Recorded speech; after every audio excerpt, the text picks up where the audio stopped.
Chapter 23, Episode 14. Randy was at work again. He was a bit socially inept, but had a way about him that charmed the people around him. He paid attention to details. Many of the clients were regulars, so he knew how they liked their drinks. He had a talent for asking if guests wanted something to drink at just the time the guest was about to want the same thing. No one had to wave him down or ask. Most of the waitresses thought he was cute. He didn't flirt with any of them. He didn't really know how. He had noticed Jean and wondered how a guy might get to know her. He had more money, just from tips, than he'd ever made in his life. There were a few muggings that brought in some pretty good cash, but it was always shared 4 ways. It was also something he now found distasteful.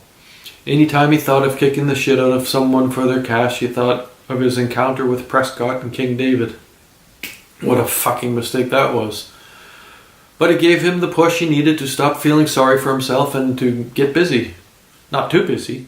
He enjoyed having a job, but 3 nights a week were enough. He had a few things he still wanted to learn about. The bloody internet had free information.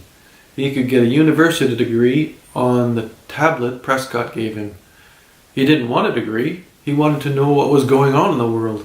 He had exhausted his youth banging around in a little box. He didn't know shit and couldn't do shit, and that was shitty. He smiled and looked up from polishing glasses and saw Jean at the end of the bar watching him.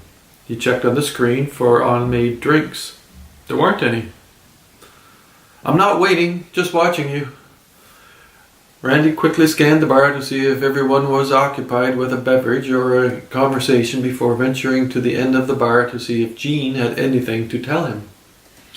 "It's okay to stop moving sometimes. You always look so serious." Randy looked at the glass he was polishing. "I don't like doing nothing. Doing something helps me focus and relax." "Okay, Randy, polish glasses in the bar all you want. Bernhard told me you worked in a private club. Mostly a bunch of nutters, but they had to have everything perfect." "Nothing wrong with that. It's a bit like going to the theater. They want to see a show."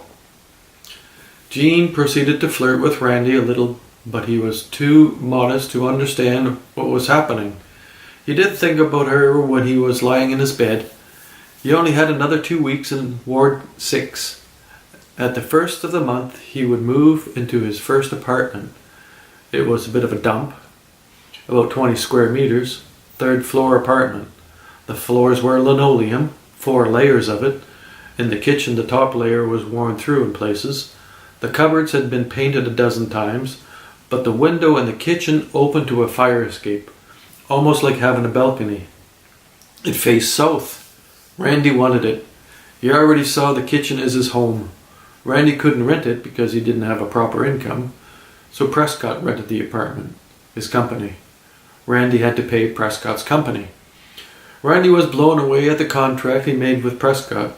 It was a blockchain agreement. He explained it to Randy. Randy nodded. There were too many things happening and Randy was having trouble getting up to speed. And there was Jean. Randy let Jean dominate his thoughts until he fell asleep.